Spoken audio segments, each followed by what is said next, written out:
Hello guys, আজকের ভিডিওতে আমি শেয়ার করব আমাদের দার্জিলিংয়ে দ্বিতীয় দিনের অভিজ্ঞতা। তো চলো ভিডিওটি শুরু করা যাক। তো দ্বিতীয় দিন ভোর 4টার সময় আমরা রওনা দিয়ে দিই টাইগার হিলের উদ্দেশ্যে। কিন্তু যাওয়ার সময় জানতে পারি টাইগার হিলে কাজ চলছে বলে টাইগার হিল পর্যন্ত যাত্রীদের যেতে দেওয়া হবে না।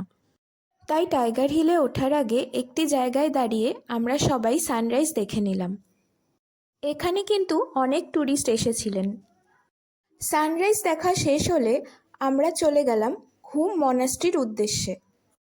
মনাস্ট্রির ভেতর ছিল 4.57 মিটারের বুদ্ধার একটি গোল্ডেন স্ট্যাচু, যা অনেক মূল্যবান পাথর দিয়ে তৈরি করা হয়েছিল। এরপর আমরা চলে গেলাম বাতাসিয়া লুপে। দ্বিতীয় দিন যে গাড়িটা করে আমরা ঘুরছিলাম সে গাড়িটা আমাদের ট্রাভেল এজেন্সির পক্ষ থেকেই প্রোভাইড করা হয়েছিল, আর গাড়িতে আমরা শুধু 3জনই ছিলাম। বাতাসিয়া লুপে যেমন নানান ধরনের ফুলের গাছ ছিল, তেমনি ছিল ছোট ছোট দোকান। আমাদের কেনাকাটা শেষ হওয়ার পর ওখানকার ট্র্যাডিশনাল ড্রেস পরে আমরা কিছু ছবিও তুলে নিয়েছিলাম।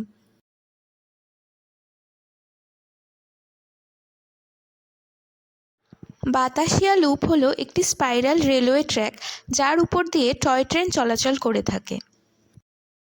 এরপর 9:30টার দিকে হোটেলে ফিরে আমরা ব্রেকফাস্ট করে নিলাম। 11টার দিকে আমরা বেরিয়ে পড়লাম রোপওয়ের উদ্দেশ্যে, কিন্তু ওখানে এত লম্বা লাইন হয়ে গিয়েছিল যে টিকিট দেওয়াই বন্ধ হয়ে গেছিল। তারপর চিড়িয়াখানাতে গিয়েও দেখি 3-4 ঘন্টার লম্বা লাইন, তাই আমরা চলে গেলাম টি গার্ডেনে। টি গার্ডেন থেকে চা কেনার পর ফেরার পথে আমরা ঢুকেছিলাম তেনজিং রক দেখতে। এই জায়গাটি রক ক্লাইম্বিংয়ের জন্য বিখ্যাত। এরপর আমরা রওনা দিলাম পিস প্যাগোডার উদ্দেশ্যে। নিচিদাসু ফুজি নামে এক জাপানিজ বৌদ্ধিস্ট মঙ্কের গাইডেন্সে এই পিস প্যাগোডা নির্মাণ করা হয়। পিস প্যাগোডায় এসে মনের মধ্যে সত্যি সত্যি এক অদ্ভুত প্রশান্তি অনুভূত হচ্ছিল, আর আশেপাশের পরিবেশও ছিল শান্তিপূর্ণ। তবে আশেপাশে এতই মেঘ ছিল যে ভিডিও ঠিকমতো ক্লিয়ারভাবে নেওয়া যাচ্ছিল না, তবে যতটা পেরেছি ক্লিয়ারভাবে ভিডিও করার চেষ্টা করছিলাম। পিস প্যাগোডার উচ্চতা 94 ফিট, আর এখানে রয়েছে বুদ্ধের 4 অবতার।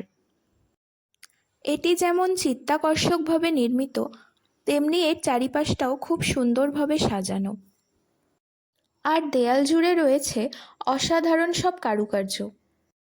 পিস প্যাগোডার পর আমাদের রক গার্ডেন যাওয়ার কথা ছিল, কিন্তু রাস্তায় প্রচুর জ্যামের কারণে আমরা ওখানে যেতে পারিনি।